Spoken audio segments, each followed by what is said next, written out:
Bueno,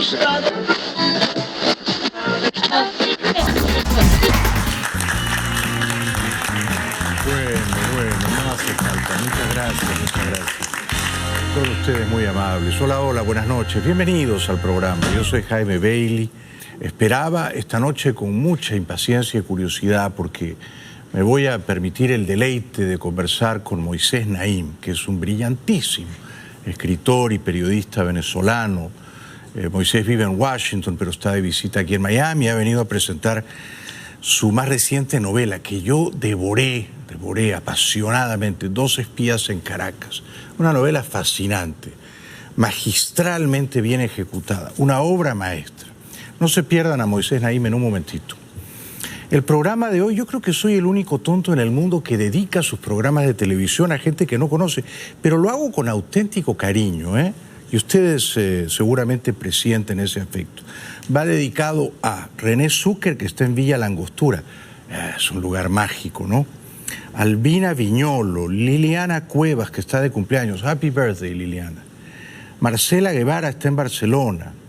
Pablo Atauge y a la familia Velarde, que está en Panamá. Después sigo con los saluditos. By the way, les recuerdo que el sábado 15 de junio, que antes me sonaba como lejísimos en el horizonte, pero está aquí a 3 semanas, ¿no? Voy a estar en la Feria del Libro de Madrid, en el Parque El Retiro, a las 7 de la tarde. Ustedes verán que hay un montón de kiosquitos y casetitas y estamos los escritores ahí vendiendo nuestra fruta fresca, ¿no? Bueno, yo voy a estar en la caseta de Alfaguara, firmando mi más reciente novelita en clave de humor titulada Pecho Frío. Tomen nota si están por ahí, ¿no? En Madrid o en los alrededores y si quieren que nos veamos. Es el sábado 15 de junio. Bueno, hace minutos nada más, el impresentable dictador venezolano Maduro, tan odioso él, tan obstinado en copar la televisión de su país, con su discurso generalmente tóxico y a un tiempo descerebrado, el dictador Maduro se congratuló por el éxito de las negociaciones en Oslo. Este es un tema que quiero preguntarle a Moisés, porque leí un artículo suyo en El País que terminaba casi premonitoriamente diciendo que el diálogo iba a ser ineludible. A mí me duele muchísimo esto del diálogo, creo que es una trampa, ¿no? Una emboscada, pero entonces Maduro se vanagloria del diálogo, dice que han conversado el lunes, ayer martes y hoy miércoles, y hoy han concluido la segunda ronda de negociaciones. Hoy también, miércoles 29 de mayo, terminó la segunda jornada de diálogo y conversaciones con la oposición en Noruega. He estado en comunicación los 3 días, lunes 27, martes 28 y miércoles 29, con el jefe de la delegación de Venezuela en los diálogos de paz con la oposición venezolana. El compañero Jorge Rodríguez, allá estuvo Jorge Rodríguez, estuvo Jorge Arriaza, canciller, estuvo Héctor Rodríguez, gobernador, y otro equipo de apoyo. Curiosa esa imagen detrás de esos barquitos que oscilan, que se mecen al vaivén de las aguas, ¿no? Porque me recuerdan a todos los venezolanos que han muerto escapando por vía marítima de esa cárcel gigantesca que se ha convertido el país, en que se ha convertido el país. Recientemente no pocos murieron tratando de llegar a Trinidad y Tobago y no pocos han perecido también en alta mar tratando de llegar a Aruba y a Curazao, ¿no? Por parte de Guaidó, que yo creo que es renuente a esta idea del diálogo en Noruega, pero está bajo severas presiones de sus amigos y aliados, entre ellos Leopoldo López. Entiendo que han ido no ya 3, sino 4, ¿no? Pero han vuelto a ir, y esto me preocupa sobremanera, Stalin González, que yo no creo que sea conveniente negociar absolutamente nada con él. Yo no lo nombraría delegado mío en ningún caso y bajo ninguna circunstancia. Gerardo Blight, y un señor ya bastante mayor, si no es indelicado decir que es bastante mayor, que me parece que fue ministro con Carlos Andrés Pérez, que se apellida, creo, Martínez Motola. Maduro está encantado. ¿Por qué está encantado? Porque Guaidó había forjado una identidad frente a la dictadura Un rasgo esencial de esa identidad era no al diálogo y no a elecciones amañadas. Hemos caído demasiadas veces en esas trampas, en esos embustes. Y de pronto algo ha hecho satánicamente bien el dictador venezolano, que enreda en su telaraña al líder opositor y lo lleva a dialogar. Costó mucho llegar a Noruega. Varios meses de conversaciones secretas hubo. Prudentes. Y deben seguir así, prudentes. Varios meses, hasta que llegamos a Noruega hace 10 días. Y segunda jornada, acaba de concluir la segunda jornada. Hemos acordado ser muy prudentes y nosotros respetamos esa prudencia. Y yo hablo con la verdad. Estoy orgulloso de la delegación que tenemos en Noruega y estoy orgulloso de que estemos en fase de diálogo constructivo con la oposición venezolana. Yo sí estoy orgulloso de eso y creo que el camino es la paz, el camino es el diálogo, el camino es el entendimiento, el camino es el acuerdo. Lo creo. Bueno, el escollo capital, el corazón del conflicto, el obstáculo insalvable es que Maduro no es un demócrata y no cree en la democracia y no está dispuesto, obviamente, a entregar el poder. Entonces, yo creo que está dispuesto tan solo a negociar asuntos marginales, secundarios. Libero a algunos presos políticos, dejo entrar la ayuda humanitaria, quizá no toda, pero en parte, y yo la distribuyo. Quizá incluso libero a Leopoldo López para que Leopoldo no se sienta disminuido a las sombras de Guaidó, que se ha agigantado tanto, y estimulo la competencia de egos, la rivalidad inevitable, humana, entre ellos, no digamos ya ambos con capriles. Pero lo que no está en discusión y lo que no van a poner sobre la mesa es la voluntad de Maduro y sus secuaces de respetar unas elecciones limpias, atenerse al resultado transparente de ellas, aceptar que han sido derrotados por paliza y entregar pacífica, gallardamente el poder. Ese es un escenario que a mí me parece absolutamente inverosímil. Eso no va a ocurrir. Por lo tanto, me parece que la oposición no debería estar sentada a la mesa en Noruega, más todavía cuando el Reino de Noruega no ha reconocido a Guaidó como presidente, ¿no? Maduro cita unas encuestas. Tengo encuestas en la mano. Más del 80% del pueblo de Venezuela apoya los diálogos de paz entre el gobierno bolivariano y la oposición de derecha. Más del 80%, todos. Solo una minoría cree en golpe de Estado. Solo una minoría está pidiendo una invasión gringa, no. Ni golpe ni invasión. Aquí lo que va a imponerse es la paz, el diálogo, la concordia, la armonía, el entendimiento. Así lo decreto. Y le pido a Dios sus bendiciones. Pido a Dios las bendiciones para el diálogo de paz entre Venezuela y la oposición. Bueno, yo le pido a Dios, claro que es una osadía por mi parte pedirle nada a Dios, ¿no? Porque a menudo descreo de Dios.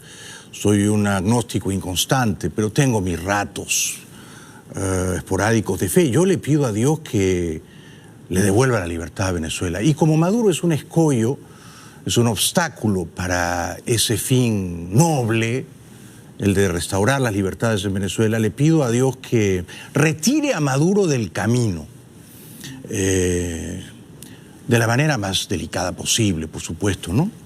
Bueno, esta es una noticia que los seguidores de Trump van a tomar con cierto beneplácito, me parece. Lo recogí en CNN en inglés. Hay un señor que es un intelectual, un profesor universitario, y que, a pesar de ello, no se equivoca. Generalmente los intelectuales no son muy inteligentes y generalmente los profesores universitarios se equivocan en casi todo. Pero esta es mi percepción de las cosas, ¿no? Porque viven en la burbuja del mundo de la teoría, pero en el mundo de la práctica quizá no serían tan iluminados. Pero este señor ha vaticinado con exactitud las últimas 9 elecciones presidenciales de los Estados Unidos. No se ha equivocado. No se equivocó tampoco con Trump en 2016. Y ahora se permite decir quién va a ganar en noviembre del próximo año. Professor Alan Lichtman has also made a name for himself by looking into the future. The historian has correctly predicted the last 9 presidential elections. Look at all the faces on your screen he called, from Ronald Reagan in 1984 all the way through Donald Trump in 2016's biggest political upset in modern U.S. history. Now Lichtman says, albeit with some caution, since obviously nothing is final yet, but that Trump will win again. O sea que este señor se juega su credibilidad y afirma que Trump va a ganar nuevamente. No es completamente increíble un escenario en el que Trump consiga la reelección. Hay una tradición en este país por reelegir. La economía sigue bien, sigue boyante, sigue muy arriba. La gente le perdona los exabruptos, los estallidos maníacos al presidente, incluso alguna gente goza con ellos, ¿no? Disfruta de ellos. Así que no está tan fácil para los demócratas ganarle. Y sobre todo si nominan a Joe Biden o a Bernie Sanders, me parece que Trump va a ganar sin ninguna duda. Bueno, a mí me encantaría que nominaran a una mujer o a uno de los 2 muchachos menores de 50 años. Bueno, yo digo muchachos, pero a Beto O'Rourke o al exalcalde gay Pete Buttigieg, o como se pronuncia su apellido. Este sería un candidato formidable, ¿no? Yo votaría por él con los ojos cerrados. El primer presidente gay de Estados Unidos, héroe de guerra en Irak o en Afganistán, ¿no? Bueno, el canciller mexicano, que es un señorito, como suelen ser los diplomáticos, un señorito. Entonces él dice que los hechos han demostrado que ellos, entendiéndose por ellos el gobierno de México, del charlatán López Obrador, tenían la razón respecto de Venezuela, porque ahora la oposición está negociando con la dictadura. Y ellos habían dicho que ambas partes tenían que sentarse a dialogar y que no había que afrentar a ninguna, agraviar a ninguna de las dos partes. O sea, decirle a Maduro, un dictador, a este señorito le parece que es una insolencia, ¿no? O una palabra sucia, procaz, arrojadiza. No insultemos al dictador. Digamos que es un gobernante, que es un presidente cuestionado. O como diría Andrés Oppenheimer, que escribió esa cosa deliciosa respecto de Daniel Ortega, un presidente autoritario. Teníamos la razón. La única posibilidad que hay ahí eso no es indiferencia, eso es promover algo diferente a lo que han promovido, por ejemplo, el Grupo de Lima, la Unión Europea en algún momento, y nosotros no estuvimos de acuerdo, porque lo importante para un diálogo es que no descalifiques a ninguna de las partes. Como está ocurriendo ese diálogo, me parece que ahora lo que hay que hacer es entre todos apoyarlo. Bueno, a mí me parece que esto es de un candor y de una ingenuidad. Lo que él llama no descalifiques a ninguna de las partes es lo que yo llamaría hay que calificar correctamente a ambas partes. Entonces, esta no es una negociación entre 2 partidos políticos democráticos o entre un gobierno democrático y una oposición igualmente democrática. Esta es una negociación inviable que no va a llegar a ninguna parte entre una dictadura criminal y el resto del país que está secuestrado. Ni siquiera unos partidos políticos opositores, no, el resto del país, ¿no? Entonces, ¿qué hay que negociar con Maduro? Maduro tiene que irse y hay que convocar a unas elecciones y esos comicios tienen que ser limpios y no pueden contar los votos los árbitros tramposos de Maduro. Esto se ve con absoluta nitidez, ¿no? Espero que lo vean igualmente en Oslo. Hoy hubo una huelga general en la Argentina. Macri está contra las cuerdas, ¿no? Macri ha fracasado, me duele decirlo. Yo invertí un dinerito en la Argentina cuando ganó Macri en 2015. Estaba entusiasmado. Pensaba Argentina va a ser como Chile, va a despegar. Va a ser un tigre de Sudamérica. Cuánta inocencia la mía. Macri ha fracasado en toda la línea, ¿no? No ha manejado bien la economía. Todos los indicadores económicos son demoledores. El Fondo Monetario ha pagado las cuentas. Ha endeudado irresponsablemente a la Argentina, ha duplicado el monto de la deuda externa argentina, pero de ahí a decir que es mejor que ganen los Fernández, habría que estar locos, ¿no es cierto? Y entonces, ¿qué hacemos? Si Macri ha fracasado, uno le puede pedir a la gente que vote de nuevo por él, la gente tiene derecho a pedir un cambio. Ahora, el cambio de los Fernández sería para peor, ¿no es cierto? Y estos sindicalistas que han convocado la huelga general, todos ellos quieren que ganen los Fernández el 27 de octubre próximo. Por cierto, la huelga aparentemente fue un éxito. Huelga general en Argentina con paralización completa del transporte público, escuelas, universidades y la banca. Los hospitales solo atendían emergencias.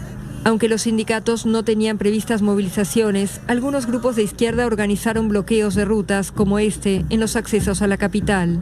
La paralización fue convocada por las principales centrales sindicales en reclamo de aumentos salariales en línea con la inflación de 55% anual. Protestan además por el alza en el desempleo, que en 2018 cerró en 9,1%. Todo se ve mal.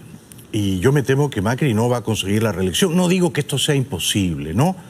Si él va a un balotaje contra Alberto Fernández, quizá los votos de Massa, los votos de Labaña, que ven con espanto el retorno de Cristina al poder, elijan resignadamente, lúcidamente diría yo, a Macri sobre Alberto Fernández. Pero además Alberto Fernández no ha gobernado, ha sido jefe de gabinete, pero ha sido presidente. Entonces uno no le puede decir a Alberto Fernández lo que le podría decir a Cristina: tú fracasaste. Ni siquiera le podemos decir a Alberto: tú fuiste parte del festín de la corrupción, porque él diría: yo me aparté y yo critiqué a Cristina. Con lo cual él recoge los votos de Cristina, pero también puede atrapar el bolsón de los votos peronistas moderados, ¿no? O sea que yo creo que en este momento, si me pidieran apostar, yo diría que es muy improbable que Macri gane la reelección en este momento. Macri, que además no es un buen orador, una cosa es ser presidente de Boca Juniors, ¿no? Pero no es un buen orador. Es un orador chato, es un orador pesado, diría más, majadero. Se ha pasado estos últimos 4 años diciendo: no hay otro camino salvo el mío. Y eso no es verdad. Es decir, había otros caminos. Él eligió el camino del gradualismo, había otros. Y el camino del gradualismo es una forma de populismo embosado. Él mantuvo un montón de programas sociales demagógicos de los Kirchner. Y entonces no es cierto que era su camino o ningún otro, su camino o el abismo, el despeño. Esto no es cierto, no es cierto. Y Macri se reunió con los militares, con los soldados. Les hace creer además que son necesarios. Otra mentira, ¿no? Las tareas que nos quedan por resolver son muchas, muchas y conocidas por todos. Pero es posible avanzar, y para eso es necesario dar una vuelta de página. Tenemos que dejar atrás el pasado y mirar el futuro.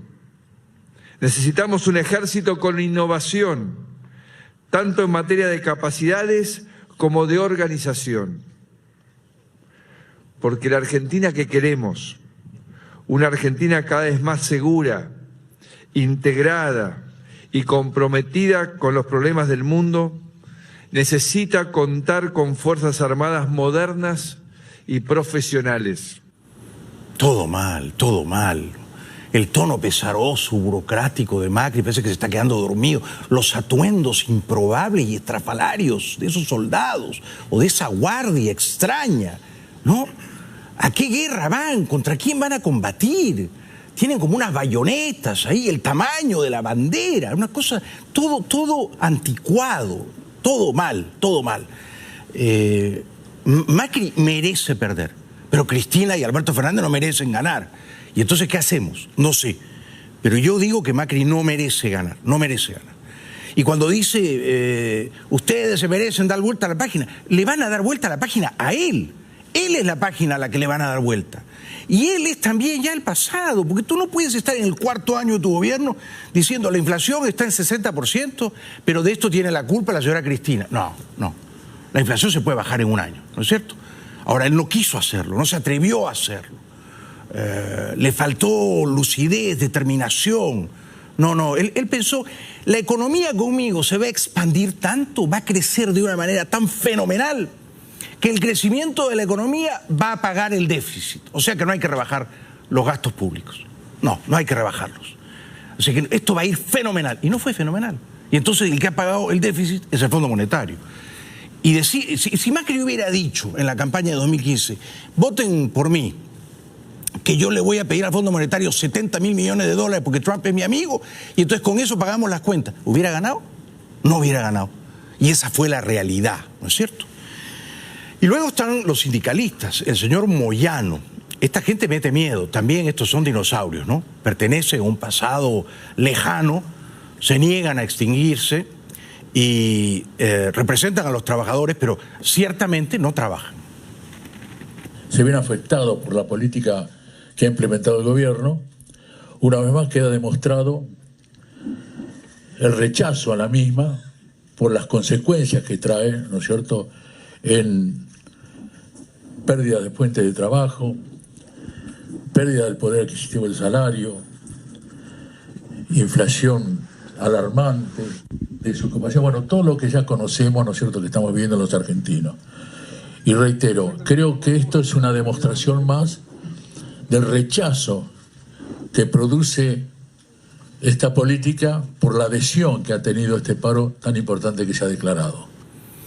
Bueno, yo creo que Macri es muy vulnerable porque además está atado al Fondo Monetario. En el imaginario de los argentinos, el Fondo Monetario es Satanás, es Lucifer, ¿no es cierto? Entonces Macri le vendió el país al Fondo Monetario. Claro, los Kirchner se lo vendían a Chávez, que les pagaba las deudas con el fondo, ¿no?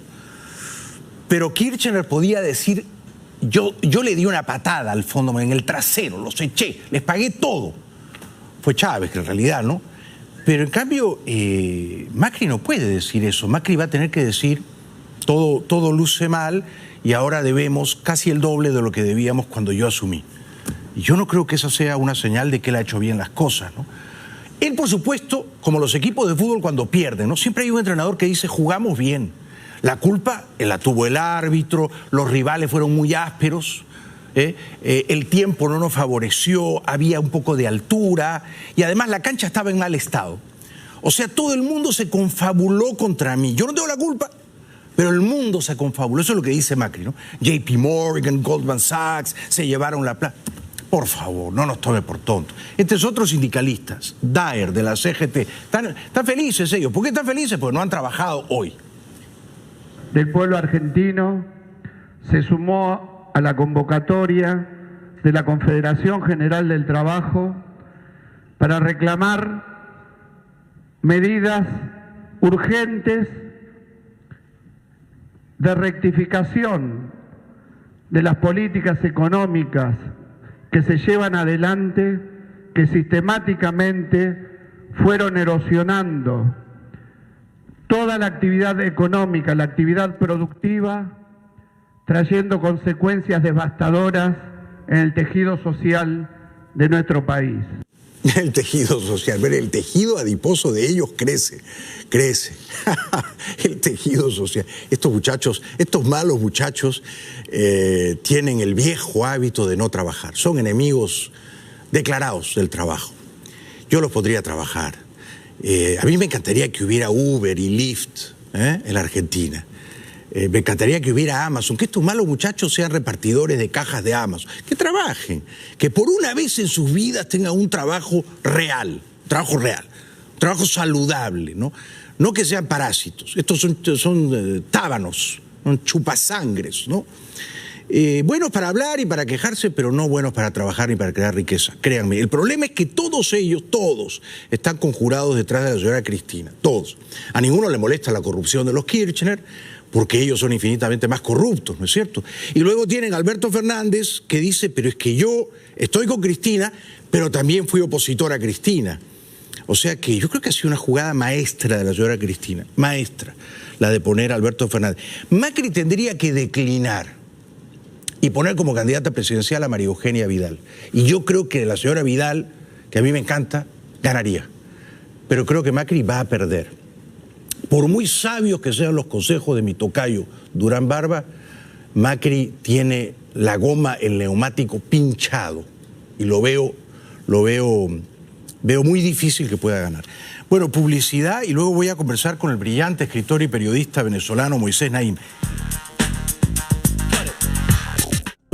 Bueno, Moisés Naim, que es un brillantísimo escritor y periodista venezolano, está hace unos días aquí en Miami, ha venido a presentar su fascinante novela Dos espías en Caracas. Un aplauso para Moisés, por favor. Bienvenido. ¿Cómo estás? Bien, Jaime, gracias por la invitación. Gracias a ti. Siempre por un placer aquí. Conversar contigo. Lo mismo digo. A ver, ¿por dónde comenzamos? Te prometo que luego terminamos en el libro. ¿Por qué crees que fracasó la Operación Libertad el 30 de abril? Estamos justo a un mes después.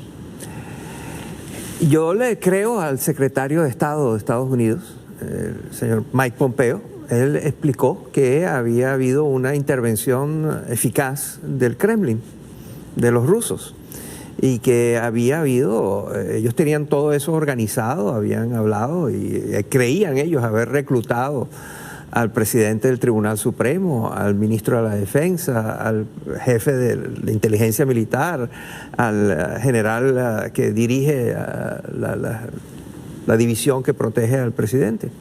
No es poca cosa, ¿no? No. Y bueno, no les funcionó. Pero el hecho concreto, o sea, sabemos varias cosas sobre las que no hace falta especular. Había habido conversaciones entre los americanos y ellos. Maduro no estaba participando de eso, obviamente. Tercero, iba a ser una traición contra Maduro. Correcto. Y cuarto, cuando lo iban a ir adelante, lo pararon. Quinto, el secretario de Estado de Estados Unidos dijo que habían sido los rusos. Yo le creo. Y tengo otras fuentes que me permiten estar muy seguro de que hay una intervención de los rusos. Pero, entonces, cuando pasan todas esas cosas, de aquí en adelante, ahí no tiene que haber nadie, en el gobierno de Maduro, en el grupo de los oficialistas, ahí todo el mundo debe estar desconfiando de todo el mundo. Claro. Ahí nadie cree en nadie, porque son todos traicioneros, deben estar hablando con la justicia, todo el mundo debe tener archivos de cosas ilegales que hicieron los otros. Ahí tiene que haber un infierno, ¿no?, de desconfianza. Sí, de absoluta paranoia. Ok, entonces tu respuesta corta es: fracasó porque los rusos intervinieron. Ahora bien, ¿tú crees que es verdad que Maduro estaba dispuesto a irse y los rusos lo disuadieron? A mí eso no me parece creíble. O sea, que Maduro virtualmente había renunciado o estaba dispuesto a irse del país. Ni tú ni yo sabemos eso. Ni tú ni yo sabemos eso. Eso es tu especulación, perfectamente legítima. Lo que sabemos es lo que dijo el secretario de Estado de Estados Unidos. ¿Por qué va a decir eso si no era verdad? ¿Por qué va a decir eso? Pero dijo que Maduro estaba con un pie en el avión y que los rusos le dijeron que estaba en el avión, etcétera. Ahí ya empiezan los detalles. Yo no lo sé, pero de nuevo, no hace falta que tú y yo imaginemos y especulemos. Atengámonos a los hechos. Otro hecho importantísimo ocurrió el 3 de mayo. Fue una llamada telefónica larga entre Donald Trump y Vladimir Putin, donde eso es un hecho, no tenemos que especular sobre eso. No tenemos que especular que hablaron sobre Venezuela. Ambas partes dijeron que habían hablado de Venezuela. Y después de esa reunión, de esa conversación, el presidente Trump cambió de opinión sobre Venezuela. Y empezó a tener una postura muy diferente de la postura más guerrerista que él tenía. Y cuarto, que tampoco es especulación, está enfrentado por su propio asesor de seguridad nacional, que es John Bolton. Sí. Tiene un distanciamiento de él porque John Bolton es mucho más guerrerista. Sí, pero eso lo sabemos en base a una especulación del New York Times o del Washington Post. No, o sea, no nos prohíbas especular, los periodistas especulamos. Claro. Me has prohibido muchas veces hoy especular. Bueno, especulemos. Sí, digamos, no está prohibido especular, ¿no? Por ejemplo, pero es muy importante separar lo que uno imagina de lo que uno tiene comprobado. Lo que tú has dicho, que Trump está furioso con Bolton y quiere despedirlo porque Bolton lo quiere llevar a la guerra en Venezuela, proviene de una especulación del Washington Post. Bueno, no lo ha dicho Trump ni lo ha dicho Bolton, pues. No, Trump lo dijo. Hay declaraciones. Sí lo dijo. Yo pensé pero que no importa, podemos especular que no es así, ¿no? Claro, porque a veces uno se hace de la idea leyendo unas filtraciones de fuentes. No, esto lo dijo, está on the record, sí. ¿Y tú crees que lo va a despedir? No sé, bueno, en todo caso, Venezuela no es el principal problema que tienen ellos. Ellos también tienen un distanciamiento importante con respecto a Irán, Norcorea. Con Corea del Norte, también con toda la relación con China. O sea, hay cosas muy grandes dentro de los intereses nacionales de Estados Unidos, ¿no? Claro.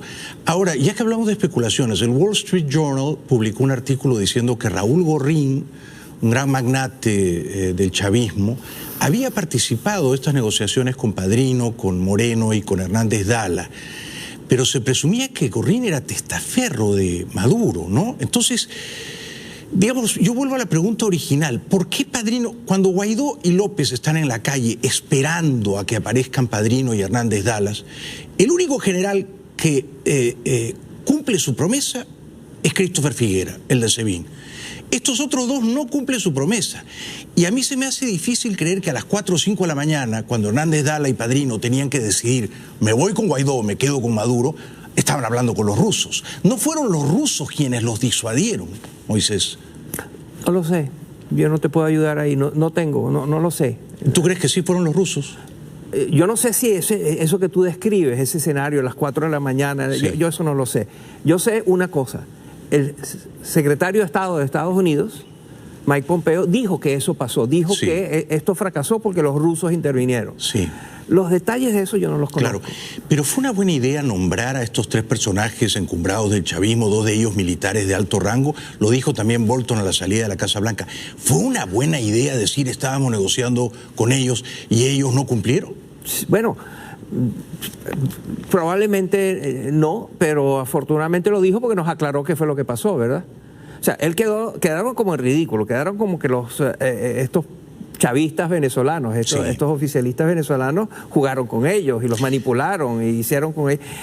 Pero el hecho concreto, la información que obtuvimos nosotros de este evento es que había habido negociaciones secretas al más alto nivel del chavismo. Estamos hablando de gente muy importante que estaban dispuestos a traicionar a Maduro. Sí, pero yo creo que fue una torpeza mencionar a Padrino y Hernández Dala. ¿Por qué? Porque mal que mal estabas hablando con ellos a través de emisarios. Pero allí lo que debe haber sucedido es que los traicionaron. Los americanos se sintieron que habían hablado con unos tipos que le hicieron una trampa. Entonces fue un fracaso de Washington y un triunfo. Absolutamente, yo creo eso, sí. Bueno, a los hechos nos remitimos. Claro. Ahí sigue el señor Maduro tan campante como siempre. Ok, ¿y por qué Moscú gana con Maduro en el poder? Yo creo que tiene influencia sobre él. Yo creo que han descubierto una oportunidad geopolítica y económica muy interesante, a muy bajo costo.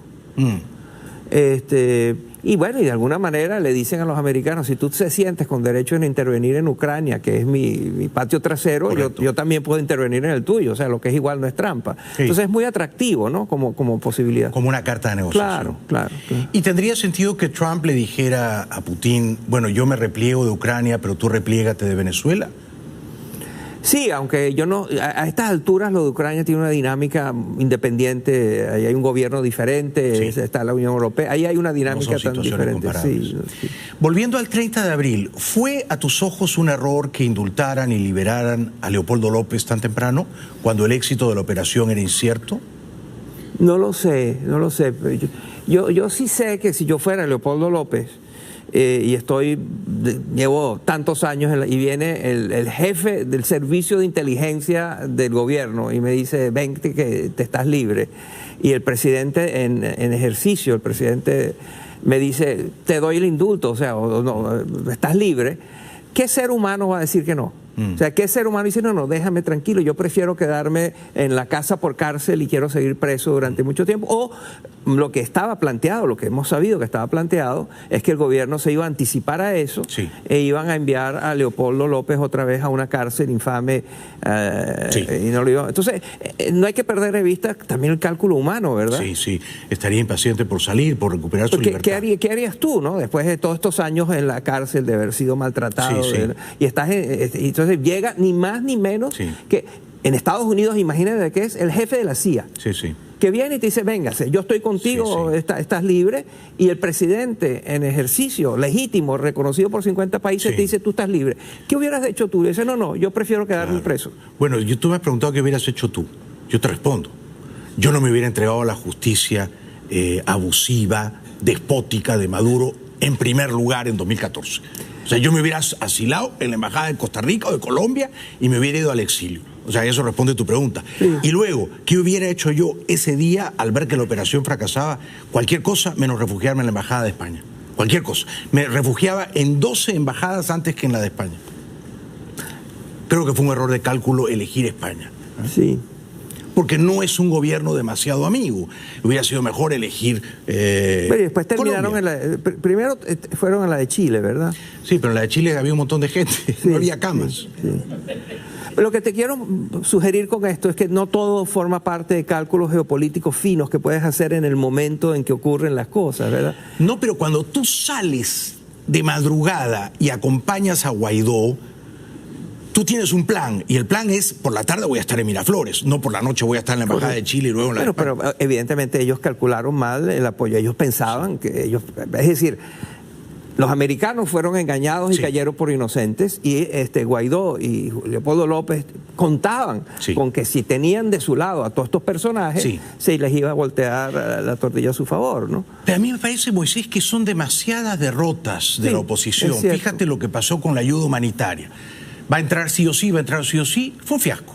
La Operación Libertad fue un fiasco. Entonces, luego de severos traspiés, nos encontramos con que la oposición, que había dicho no al diálogo y no al diálogo, manda delegados a Noruega y además lo hace de una manera culposa, semiclandestina.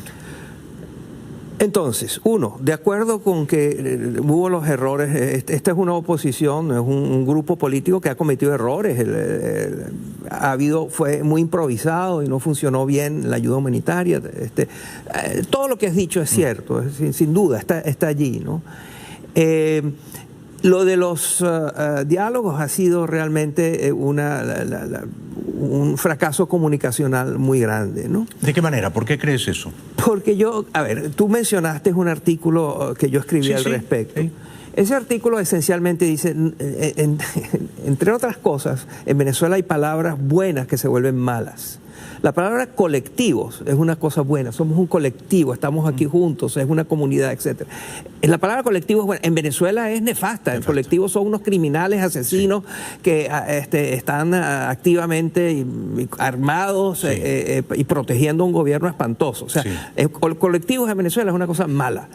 Diálogo, ¿qué cosa mejor que un diálogo? Estamos dialogando, tú y yo, cambiando puntos de vista, oyéndonos. Eso es bueno, ¿verdad? Bueno, no, en Venezuela es espantoso. En Venezuela cada vez que ha habido un diálogo ha sido para darle fuerza al gobierno, dividir a la oposición y acallar la calle. Cada vez que el gobierno ha estado debilitado, ha llamado a un diálogo. Y en ese diálogo ha defenestrado a la oposición. Nos han hecho trampa, han hecho promesas que eran mentiras, han metido gente presa. Es espantoso el diálogo. La palabra diálogo, con toda razón, en Venezuela tiene pésima reputación. Entonces es verdad. Ahora, ¿qué hay de malo que un grupo de venezolanos que representan a Guaidó conversen con unos mediadores y con representantes del gobierno, con tal de que respeten lo siguiente? Guaidó nos ha convencido, creo que Guaidó ha sido muy eficiente en convencernos a todos que hay tres pilares, el cese de la usurpación, que quiere decir que se haya Maduro, el cese de la usurpación, un gobierno de transición que a la brevedad organice elecciones libres, cese de la usurpación, gobierno de transición. No puedo creer que me está diciendo esas tres cosas, pero bueno. Y elecciones libres. Esas cosas para mí son muy importantes, no sé por qué no lo puedes creer. No, porque se ha dicho tantas veces que ya se lo sabemos de memoria. Pero es muy importante, Jaime, porque en las negociaciones esas, los que fueron a esas negociaciones saben dos cosas. Saben que hay un país que odia lo que ellos están haciendo. Saben que hay todo tipo de críticos que les están diciendo que ellos están entregando el país, que son unos traicioneros, que son vendepatria, que están entregados, saben todo eso. Saben que no pueden volver diciendo sí, negociamos, que Maduro se... Saben que tienen un presidente cuya base de sustentación son esas tres cosas, que no son negociables. Y de hecho acaba de salir una declaración del gobierno de Guaidó diciendo que fracasaron las negociaciones en Noruega, puesto que habían pedido esas tres cosas y no se las concedieron. Yo he sido paciente en escucharte, ¿eh? Pero tú preguntaste, ¿qué hay de malo con el diálogo? Yo te puedo responder qué hay de malo. Bueno, Guaidó dijo que no iba a ir al diálogo, por lo tanto, él está erosionando su credibilidad. Se está disparando en los pies. Si tú dices yo no voy a dialogar con mi secuestrador y luego mandas delegados en secreto, ¿qué hay de malo? ¿Qué hay de malo? Que tu carácter moral queda socavado. Eso es lo que tiene de malo. Y luego, no todos los diálogos son buenos, Moisés. ¿Era bueno el diálogo con Hitler, por ejemplo? ¿Quién tenía la razón en ese momento? ¿Había que dialogar con Hitler o había que combatirlo? Guaidó ha dicho... No todos los diálogos son buenos. Claro que no, y esa es la razón, entre otros, todos los diálogos que ha habido en Venezuela. Sí, pero digamos, si tú a Obama le hubieras dicho en la sala de situación, no entre a Pakistán, dialogue con Bin Laden, ¿tú crees que el diálogo era conveniente? Guaidó no ha dicho que no iba a dialogar. Guaidó recientemente, Jaime, esta semana o la semana pasada...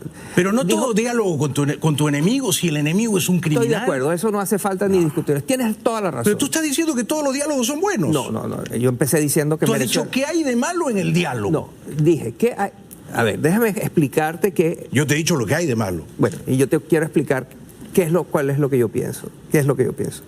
Yo pienso que Guaidó, contrariamente a lo que tú dijiste, Guaidó ha dicho recientemente que él está conversando con todo el mundo, que él está que con tal de hacer salir a Venezuela. Yo te puedo sacar 10 videos de Guaidó diciendo no vamos a dialogar con Maduro. Y yo te puedo sacar el video de Guaidó de ayer diciendo estoy hablando con el Grupo de Lima, estoy hablando con el Grupo de Contacto, estoy hablando en Noruega, estoy hablando con la Unión Europea, que acaba de nombrar a Enrique Iglesias como mediador, estoy hablando con Estados Unidos, estoy hablando con todos los que haga falta hablar. Está haciendo damage control. Bueno, pero que sea contradicho. ¿Sabes qué pasa? Que es que no sé muy bien cuál es la alternativa. ¿Cuál es la alternativa? Ir a Washington y hablar con Trump. ¿Y decirle qué? Persuadirlo de que Estados Unidos tiene el deber moral. Yo recuerdo la última entrevista que te hice aquí. Yo abogué por el embargo petrolero de facto. Y tú me dijiste, irónicamente, no ayudes a Trump. Y ocurrió el embargo petrolero de facto. Y fue una buena decisión y tú te oponías a él. Persuadir a Trump de que Estados Unidos tiene el deber moral de defender la libertad. ¿Qué te hace pensar a ti que el gobierno de Venezuela y otros gobiernos no han ido donde Trump a pedirle eso? Yo creo que a Trump varias fuerzas... Guaidó no ha ido a la Casa Blanca. Varias...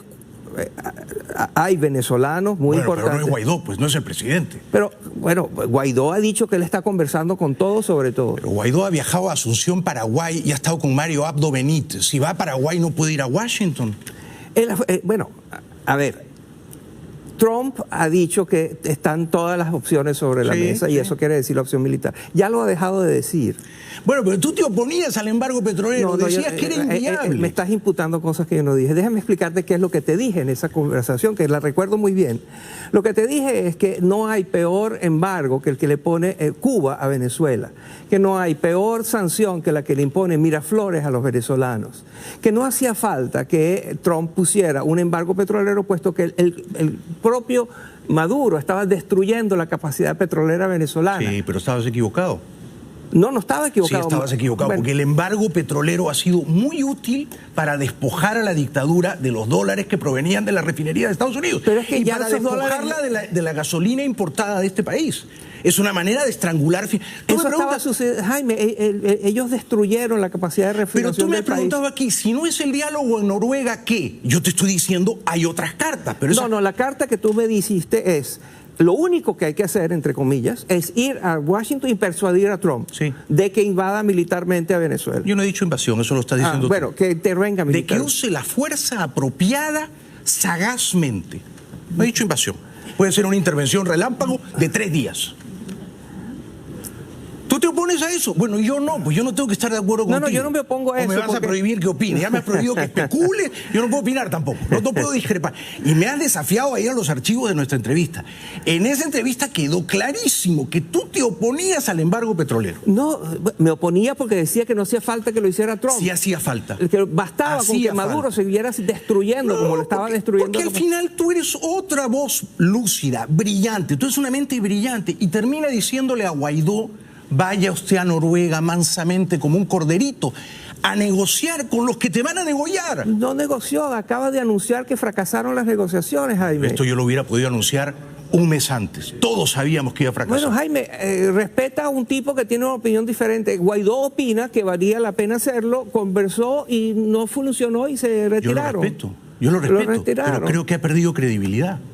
Bueno, contigo y con otros, pero otros pensamos que es lo que hay que hacer, hay que...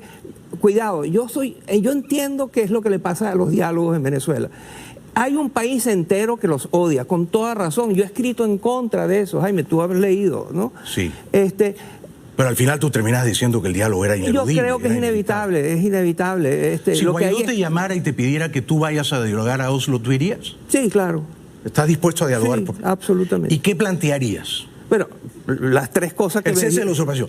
Y entonces, ¿tú crees que Jorge Rodríguez te va a decir, cómo no, Moisés, voy a llamar a Maduro y le voy a decir, usurpador, ¿está usted dispuesto a cesarse? Eso es una caricatura, no es cierto que eso es así. Ellos deben... A ver, las negociaciones ahora no son como las de antes. Tienes un gobierno que está... Es un gobierno fracasado, es un gobierno fragmentado. Sí, te rehusas a decir dictadura. Es una dictadura horrible, oprobiosa. Bueno, tú me conoces, sabes que eso no es justo, ¿no? Tú sabes muy bien... Es que siempre decías gobierno, me sonaba. Bueno, no. Esta es una dictadura oprobiosa, no sangrienta, nada, corrupta, criminal. O sea, de eso no tengas dudas y me extraña que tú no sepas que esa es mi posición. Es que habías dicho todo el programa de gobierno. Para aclarar el malentendido. Porque supongo que tú entiendes quién soy yo. Sí.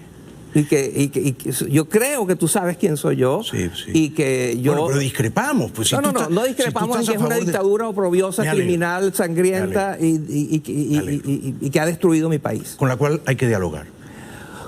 De la cual hay que salir. Cada día que pasa es un día donde se destruye más el país, donde mueren más niños en los hospitales, donde hay más gente sin comer. Y eso es lo que ha dicho Guaidó. Déjeme ver qué vueltas hay, porque eso de ir a Washington y pedirle a Trump que actúe puede no ocurrir. Puede no ocurrir. Hay otras fórmulas. ¿Entiendes? Entonces, yo te puedo decir otra fórmula no después de la pausa. No todos los que plantean el diálogo son traidores a la patria, entregados. ¿Entiendes? No tú, pero yo no diría que Guaidó es el traidor a la patria. Simplemente creo que ha elegido un camino equivocado que no lo va a llevar a ninguna parte y que la alternativa va a rebajar su credibilidad. Pero es que la alternativa que tú propones también es defectuosa. ¿Sabes? Las dos tienen costos, Jaime. No es que la de Guaidó es una porquería y la tuya es enaltecedora defectuosa. Y noble. ¿Entiendes? Yo propongo tú estás proponiendo una especulación, una posibilidad, que es que vayan que hay que convencer a Trump y basta que convenzamos a Trump para que Venezuela sea libre otra vez. Guaidó cree que hay que negociar con todo el mundo y está hablando con todo el mundo sin hacer concesiones, que son las tres que tú conoces. Está hablando con todo el mundo menos con Trump. No es cierto eso, sí, eso no es cierto. Eso no ha ido a la Casa Blanca, no se ha reunido con Trump. Tú sabes la importancia que da Trump a la química personal, al apretón de manos. Bueno, somos amigos. No lo ha hecho. ¿Y por qué pensar? ¿Por qué tú automáticamente supones que es que Guaidó no ha ido y no que Trump no lo ha invitado? Si Trump recibió a Lilian Tintori, si Trump recibió a Fabiana. ¿Por qué crees? Pero tú no crees que lo que tú sabes lo sabe Guaidó. Pide cita, lo recibe. Tú no crees que Guaidó sabe lo que tú sabes. Quizás a Guaidó no lo invitaron, Jaime. ¿Tú crees que por eso no ha ido? Es posible. Ok. ¿Entiendes? Tenemos que ir a la publicidad. Tenemos que ir a la publicidad. Te ruego, ¿no? Te ruego. Publicidad. Y luego seguimos conversando con Moisés Naim. Un aplauso para él, por favor. No estoy de acuerdo. Bueno, Moisés Naim, que es una mente brillante, un gran escritor y periodista venezolano, que está presentando esta novela que a mí me ha fascinado, además lo dije en su día, apenas terminé de leerla, 2 espías en Caracas, está aquí en el programa. Y no estamos de acuerdo en casi nada esta noche. Pero eso es fantástico, ¿no es cierto? O sea que yo creo que el público aprecia mucho la discrepancia, incluso la discusión un poco acalorada y el cotejo saludable de ideas. Moisés cree que hay que ir a negociar a Noruega. Yo no creo que hay que ir a negociar a Noruega. Yo creo que hay que ir a hablar con Trump y convencerlo de usar la fuerza para libertar a Venezuela. Moisés cree que ese camino es extraviado, ¿no? Que a Trump no lo vamos a convencer. No, ojalá. La pregunta es apostar, poner todas las apuestas en que Trump, en persuadir a Trump de que intervenga militarmente. Entonces la pregunta que tenemos que conversar es, ¿qué pasa si no se persuade a Trump? ¿Qué pasa si ¿Cuál es el plan B? Ahora te digo cuál sería mi plan B, pero antes te pregunto. Si Guaidó te dice, Moisés, estoy en Washington y tú vives aquí en la ciudad y voy a ir a ver a Trump y voy a tratar de convencerlo de que nos ayude, ¿quieres acompañarme? ¿Tú irías? Encantado. Okay. ¿Y con qué argumentos tú tratarías de convencer a Trump para que use alguna forma cuidadosa, selectiva, pero eficaz de fuerza para quebrar la lealtad militar a Maduro? Hay una larga lista de opciones. O sea, la opción militar no es la invasión, no, claro. Es lo que tú has dicho, es una intervención quirúrgica concreta, específica, etcétera, ¿no? ¿Tú le plantearías eso? Absolutamente, sí, entendiendo que ni tú ni yo sabemos nada de eso, ¿verdad? Tú no sabes nada de temas militares, yo tampoco. ¿Cuáles son los detalles? Sabemos la superficie, ¿no? No. Los detalles de qué tipo de armas vas a usar, cómo vas a entrar, por dónde vas a entrar, qué vas a hacer, eso es de profesionales. De militares. Y mucho de eso es secreto, sí, ¿verdad? Sí. Entonces, ni tú ni yo tenemos la capacidad de decir, y vamos a entrar a través del puerto de La Guaira con unos helicópteros que no sé qué. Todo eso es... Pero tenemos la certeza de que si Estados Unidos se lo propone, lo hace bien, ¿no? Tenemos la certeza de que, bueno... Esa frase es heroica, ¿no? De que si Estados Unidos se lo propone, lo va a hacer bien. yo creo que la vamos a tener que repensar, ¿no? Irak, Libia. Piensa en qué situación están los países donde ha intervenido y lo ha hecho bien Estados Unidos. En Grenada lo hicieron bien en Estás hablando del siglo pasado. En Panamá lo hicieron bien en diciembre del 89. Estás hablando de hace un siglo, casi. No, estoy hablando de hace 30 años. Yo te estoy hablando que... Oye, el año 89 hace un siglo. Son 30 años. El punto concreto... ¿Panamá fue un éxito o no fue un éxito? Lo único que quiero decir... No, respóndeme. Sí, claro que fue un éxito. Y Grenada también. Entonces no me lleves a Irak de Afganistán. Panamá fue un éxito. Pero bueno, eso se llama argumentación selectiva, porque estás escogiendo los casos que fueron un éxito. Tú me estás diciendo que siempre sale mal. Y yo te estoy diciendo a veces sale bien. Tú lo que dijiste... A ver, la seguridad de que eso va a salir bien es una... Si se usan los recursos heroica. De una manera abrumadora, no como en Bahía de Cochinos, prevalece la fuerza tecnológica de Yo lo único que te estoy diciendo es piensa en Afganistán, piensa en Irak, piensa en Siria y piensa en Libia. Lo más comparable es Panamá con un arco dictador. Todos esos países donde ha ocurrido una intervención reciente, Estados Unidos han terminado destruidos. Entonces... No son ejemplos comparables. Bueno. Panamá se acerca mucho más. Está bien. Y no ocurrió hace 100 años. Está bien, pero tú me preguntaste qué le diría yo al presidente Trump. Bueno, primero, reconocer que ni tú ni yo sabemos absolutamente nada de lo que estamos hablando cuando hablamos de una intervención militar, salvo desearla, ¿verdad?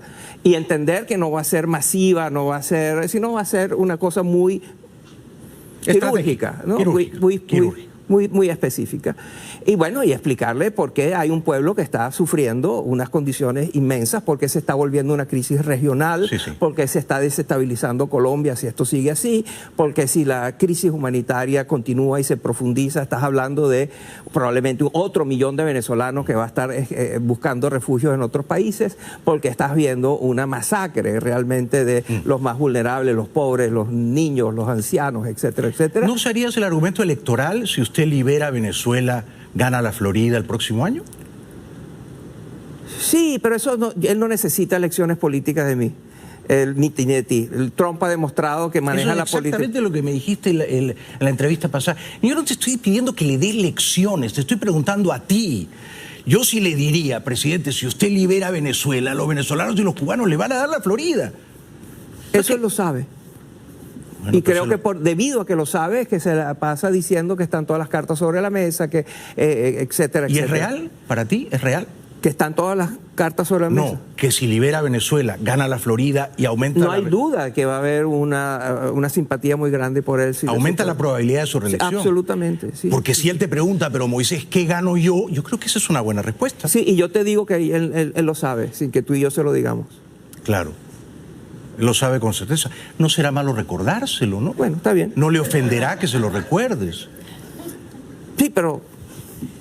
¿Y tú crees que es improbable que lo convenzas o que lo convenzamos? Hasta ahora no ha ocurrido, hasta ahora no... O sea, y dudo mucho que... Te repito, yo le doy muchísima importancia a la conversación que él tuvo con Vladimir Putin. Muchísima importancia. Y creo que esa conversación salió de que no se meta más en Venezuela. Bueno, tú me preguntaste qué plan B. Si Trump te dice, mira, la verdad, por el momento tengo otras prioridades, déjame pensarlo, yo te voy a llamar. Lo más probable, ¿no? Lo más probable. Yo creo que hay un otro escenario que podría explorarse, ¿no? Que es convencer a Trump no de usar la fuerza militar, sino usar la fuerza policial. O sea, que el Departamento de Justicia, que ya ha encausado criminalmente a Reverol y a Tarek El Aissami, haga lo mismo con Cabello y con Maduro, y que sea una operación de la DEA. Es decir, convertir a Maduro y Cabello en el Chapo Guzmán. Hay que extraditarlo. Venezuela no tiene una justicia independiente, no te los va a entregar, hay que ir a buscarlos. Y yo estoy completamente de acuerdo con eso. Es una operación de la DEA. Absolutamente. Y traerlos al Distrito Sur de Nueva York y que los juzguen ahí como juzgaron al Chapo y a los sobrinos. Como tú muy bien dices, eso ya está pasando. Por eso, pero eso es un buen plan B. Sí, de acuerdo. Entonces le planteamos ese plan B a Trump. Pero no es lo mismo que se lo plantees tú o yo a que se lo plantee Guaidó. Sí.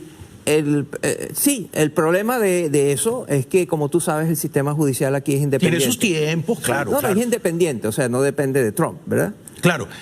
Sí, no depende de Trump, pero hay unos fiscales, ¿no? Sí. Que pueden abogar por la parte del Estado. El punto concreto es que lo que cabe esperar y cabe pedir y cabe acelerar es la intervención policial. En vez de una intervención militar, y yo con eso estoy completamente de acuerdo. Pero, por ejemplo, ¿te molestaría que una madrugada entrasen tropas, cuerpos de élite y trajesen a la justicia a esos narcocabecillas, narcodictadores? ¿Tú sentirías que eso no es bueno para la paz? No, yo, por supuesto, no, si me lo pone, ¿quién te va? Claro que sí. No, porque hay venezolanos que te dicen, no, están invadiendo el país, este es un asunto de nosotros. Bueno, ahí sí es que te va a costar mucho encontrarlos. Sí, ¿verdad? Eso es lo que te van a decir, que no están disponibles para venir a este programa.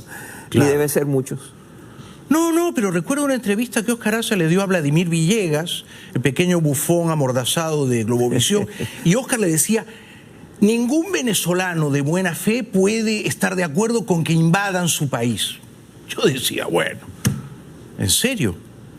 Si entras y sales y capturas a los cabecillas y traes la libertad... Es decir, acaba de ocurrir, creo que la semana pasada o la semana antepasada, a Tarek al-Aizami le aplicaron la ley de Kingpin, o sea, la ley de los capos de los narcotraficantes. Lo designaron narcotraficante y eso tiene todo un proceso legal de búsqueda de captura. Sí. Y como él están todos los generales del Cartel de los Soles, están los familiares y amigos del entorno de Maduro y de otros. Y tenemos el testimonio de Hugo Carvajal. Tenemos todo eso. Y tenemos ahora el testimonio del general del SEBIN, del jefe Figuera, del SEBIN, Figuera. Sí hay el caso, claro que sí. Si Guaidó te llama y te pregunta, Moisés, con todo el respeto que tú me inspiras, ¿no? ¿Tú me aconsejas que vaya a Washington y que pida cita con Trump? ¿Qué le dirías tú? Que usted probablemente ya lo ha hecho, presidente, sigue intentando. Pero eso no es una respuesta muy amigable, ¿no? Y si él te dice, pero Moisés, tú llama, pues tú tienes los contactos, tú hazme la cita. Yo te garantizo que estoy seguro que Guaidó le interesaría mucho ir a hablar con el presidente Trump. ¿Y tú crees que sería una buena idea? Absolutamente sí. O sea, tú estarías dispuesto a ir. Y hay algo que está pasando que eso no ocurre. ¿Qué será? No sé. No sé. ¿No será que hay fuerzas de la oposición que le dicen no vayas, no te conviene? ¿Va a parecer que le estás rogando al imperio que nos invada? No. Bueno, mi opinión, no creo. ¿Y quién es la figura de la oposición que más credibilidad te inspira a ti en este momento en Venezuela? Juan Guaidó. Juan Guaidó. Juan Guaidó llega en un momento en que Venezuela estaba postrada, deprimida, sin salida, sin esperanza. Y este muchacho de 35 años, ingeniero, llega fresco, sin ataduras con el pasado, con un lenguaje diferente, con una legitimidad enorme, que 50 y pico países automáticamente, rapidísimamente lo reconocen. Eso es casi un milagro. En las relaciones internacionales, la creación de una coalición como esa tarda muchísimo tiempo. Lástima entonces, que Noruega no estuvo entre esos países. Lástima que ir a negociar a Noruega que no te reconoce. Si tú conectas las dos cosas, yo no veo la conexión, pero no importa. El punto concreto es que Guaidó le dio a un país postrado. Yo te digo cuál es la conexión, ¿quieres que te la diga? Noruega reconoce a Maduro, por lo tanto tú estás yendo a negociar a un país que reconoce como presidente legítimo a tu adversario. Tú me preguntaste qué representante de la oposición yo respeto, y te dije Juan Guaidó. Yo también te estoy dando las razones por las cuales y hay una de las cosas Hugo Chávez nos ha dejado legados envenenados de muchos tipos, Jaime. Uno de los legados más terribles de Chávez es considerar a quienes tienen ideas diferentes enemigos. No compatriotas que tienen ideas diferentes, sino enemigos. Entonces se ha dado un recrudecimiento del debate político, donde a alguien que vaya a negociar se le acusa de no tener... Discrepo de tu lectura. Maduro es mi enemigo, Jorge Rodríguez es mi enemigo y Cabello es mi enemigo. No es que tienen ideas diferentes, tienen a un país secuestrado. Yo no estoy hablando del debate o de la negociación contra tus enemigos, estoy hablando dentro de la oposición. La ferocidad que hay del debate dentro de la oposición es algo que hay que acabar, es algo que hay que apelar a las buenas intenciones de la gente. No puede ser que si yo estoy a favor de la intervención militar y tú no, yo te denuncie, te acuse, te insulte con una ferocidad enorme. Eso es lo que está pasando en mucho de la oposición. Tú oyes lo que dicen miembros de la oposición contra Guaidó y su gente y tú dices, bueno, esto es terrible, sí, ¿no? Sí, entonces simplemente es una apelación a romper con el chavismo dentro de la oposición. Y el chavismo es el que denuncia, insulta, agrede y le niega legitimidad y derecho a existir a quienes piensan diferente. Sí. Pero si yo creo que Guaidó se está equivocando, con todo lo que lo respeto y lo quiero, lo tengo que decir. Eso es democracia. Claro. Eso es democracia, esa es libertad de expresión. Claro, no estoy aquí para aplaudir sus errores también. Absolutamente, y ojalá siga, y ojalá haya mucho de eso. Eso forma parte de la democracia. Lo que no puede ser es que se le imputen que ha traicionado su calibre moral, que, ¿entiendes? Hay calificativos que no caben. Tú puedes decir, Guaidó se está equivocando. ¿Tú crees que yo le he dicho un calificativo? No, yo estoy diciendo, estoy hablando no de ti, estoy hablando del tenor de la conversación dentro de la oposición. Claro. Y dentro de la reconstrucción de Venezuela hay una reconstrucción moral importantísima, que incluye el reconocer a quienes tienen ideas diferentes como compatriotas que tienen ideas diferentes, no como enemigos que no tienen derecho a hablar o que se comportan, tienen ideas diferentes porque alguien les está pagando. Pregunta, simple, te robo una respuesta corta. ¿Tú sabes que Maduro lo que va a plantear, y ya lo planteó en Noruega, es vamos a unas elecciones, pero para la Asamblea Nacional, este año? Eso es inaceptable. Inaceptable. ¿No? Inaceptable. Y si Maduro plantea, bueno, ya vamos a unas elecciones anticipadas presidenciales, pero yo en el poder y Tibisay en el CNE, inaceptable. También es inaceptable. Ok. Esas son fáciles. Él las puede proponer y es fácil decirle que no. Le dices que no, claro. Y si Maduro propone... yo libero a ciertos presos políticos, incluido a Leopoldo López, pero ustedes dejan de pedir el cese de la usurpación. Inaceptable. Entre otras cosas, lo que ellos han hecho con los presos políticos es esta puerta rotatoria, donde te sueltan a unos cuantos y esa misma noche te meten presos a otros. Lo que hacía siempre y entonces Castro. Eso también es inaceptable. Inaceptable. Entonces todo es inaceptable. Sí. ¿De qué? Tú visualizas, tú que tienes una poderosa inventiva, un acuerdo racional entre Jorge Rodríguez y quién es el jefe de la... Stalin González. No, es Fernando Martínez Mótola, de quien tú te has referido muy negativamente. Como un hombre mayor. No, es como yo. Sí, yo soy un hombre mayor. No, es mayor que tú. No. Yo lo único que te quiero decir es que tú no lo conoces, yo sí. Y yo, muchas de las cosas que tú has dicho de él han sido muy injustas. ¿Por qué? Yo solamente dije que es un hombre mayor. No. La primera vez que se anunció que había habido esto en tu programa, al cual dije que había sido ministro de Carlos Andrés Pérez, punto. Y fuiste más duro que eso. Bueno, no fui más duro que eso. Bueno, ¿por qué pones palabras en mi boca? Bueno, dije que es un hombre mayor. Yo lo oí. No, estás inventando. Bueno. Te voy a poner mañana en lo del embargo petrolero que me lo has negado y lo que yo dije de Martínez Mótola. Y te voy a demostrar que no dije un solo adjetivo descalificativo. Yo lo único que te quiero decir es que yo estaba viendo el programa. Será tu amigo, pues, pero yo no tengo la culpa de eso. Es mi amigo. ¿Y por qué es tu amigo está exento de cometer errores? No, es que no sabe. De acuerdo contigo, el único error, el gran error que ha cometido es ir a negociar en Noruega. Sí, es un gran error. Ok. Él no lo piensa así, yo no lo pienso así. Está bien. Pero eso no quiere decir que no es un buen tipo. Sí, claro, bueno. Sí, también eran buenos tipos los que querían negociar con Hitler y hacer el pacto de Múnich. Ese es el argumento de Hitler en un debate inmediatamente. A veces no se puede dialogar con el mal. Cuando traes a Hitler a la conversación inmediatamente es porque no hay más argumentos. No, Bin Laden. Bueno, Bin Laden. ¿Había que conversar con Bin Laden, negociar con él? Por supuesto que no, por supuesto que no. Bueno, por eso, a veces cuando estás enfrentando al mal tienes que derrotarlo, no conversar con él.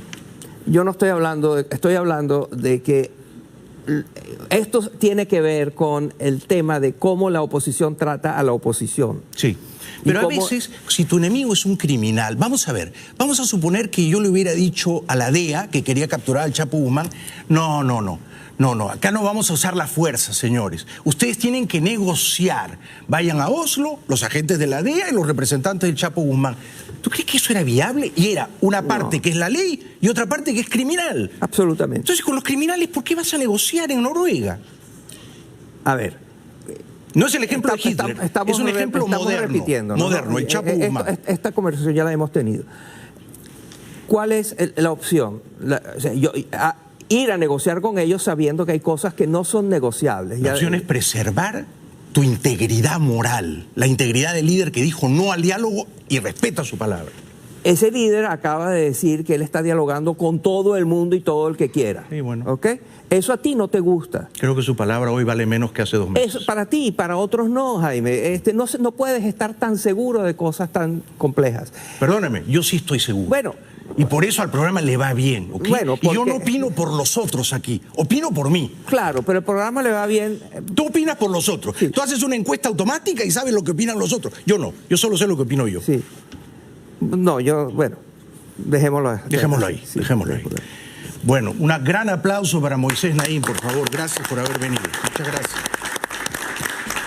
Recomiendo con entusiasmo este libro maravilloso, 2 espías en Caracas. Es una novela fascinante. Yo me la devoré en Los Ángeles, no pude dejarla. Que sea hasta pronto, querido Moisés. Gracias por haber venido. Regresamos después de la pausa. Bueno, yo creo que si este programa tiene algún éxito, y la verdad es que lo tiene, es gracias a ustedes. Y yo creo que si ustedes lo ven es porque pasan estas cosas, ¿no? Como lo que acaba de ocurrir. Yo pensé que iba a ser una entrevista amigable, relajada, de lector a escritor, y fue una entrevista estupenda, ¿no? De una gran tensión, de un gran cotejo de puntos de vista discrepantes, ¿no? Moisés fue totalmente auténtico a él y yo fui genuino a lo que yo soy, ¿no? Nadie claudicó y nos quedamos como grandes amigos. El Banco Central de Venezuela reconoce la gravedad apocalíptica de la crisis. Venezuela reconoció el calamitoso estado de su economía. El Banco Central divulgó el martes las primeras cifras macroeconómicas después de 3 años de silencio. Reveló que el Producto Interno Bruto cayó más de 47% desde 2013 y que la inflación superó el 130.000% en 2018. Muy por debajo de las estimaciones del Fondo Monetario Internacional, que calcula 1.370.000% solo el año pasado y que para 2019 proyecta una inflación de 10 millones%. Además, el banco informó que las exportaciones petroleras, principal fuente de ingresos del país caribeño, se desplomaron desde 2013. Y las vitales importaciones cayeron a 1/4 de su volumen, lo que explica la severa escasez de bienes básicos como alimentos y medicina. Es la peor crisis económica en el mundo en los últimos 40 o 50 años. La peor. El próximo año la inflación en Venezuela va a ser de 10 millones%, según el Fondo Monetario. Nunca hubo una inflación tan grande en el mundo. Pero Maduro, ¿a quién le echa la culpa? A Washington, por supuesto. Hoy por hoy el gobierno de Estados Unidos, alentado por esta derecha, persigue a Venezuela para impedirnos comprar alimentos y medicina. Es un bloqueo criminal contra el pueblo de Venezuela y así lo denuncio. Un bloqueo y una persecución criminal. Y si creen que por esa vía van a rendir a nuestro país, están equivocados. A Venezuela no la rinde nadie. Venezuela lo que va es para adelante trabajando, luchando, batallando y venciendo en cada frente que nos toque. Regresamos después de la pausa. Recordarles brevísimamente que este programa tiene cuenta de Twitter, Bailey TV Oficial, la maneja Erwin Pérez, nuestro gran productor, Bailey TV Oficial. Y yo tengo en Facebook una página que me maneja principalmente mi mujer Silvia, la página de Bailey. Hoy he subido una foto de mi hija, de nuestra hija Zoe, que se llevó todos los premios y las diplomas en su graduación. Qué orgullo tan grande hemos sentido. Ya regresamos. Búsquenla en la página de Bailey en Facebook. Ya volvemos. Gracias. Que el sábado 15 de junio los espero, no me dejen solo. Voy a estar en la Feria del Libro de Madrid, Parque El Retiro. Caseta Editorial Alfaguara, porque va a haber un montón de casetas. Pregunten por la caseta de la Editorial Alfaguara, firmando ejemplares de esta novelita en clave de humor y en general de todos mis libros. Sábado 15 de junio, Parque El Retiro, Madrid. Allí nos vemos. Ya volvemos. Bueno, ha sido un programa fascinante, yo lo he disfrutado cada minuto, más todavía porque el público ha estado a la altura de las expectativas. Hoy me ha tocado un público de lujo, un público opinante, inquisitivo y apasionado. Cómo hemos gozado con el programa de hoy. Gracias a todos por estar aquí y a ustedes por vernos donde quiera que nos vean. Los queremos mucho. Hasta mañana. Buenas noches. Gracias.